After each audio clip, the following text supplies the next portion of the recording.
मण्डलाकारं व्याप्तं येन चराचरं तत्पदं दर्शितं येन तस्मै श्री गुरवे नमः। गुरवे नमः, गुरवे नमः।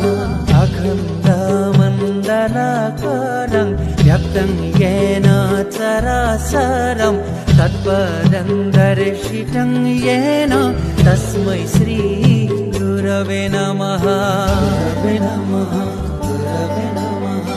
अखण्डमण्डलाकारं व्याप्तं येन चराचरं तत्पदं दर्शितं येन तस्मै श्री गुरवे नमः।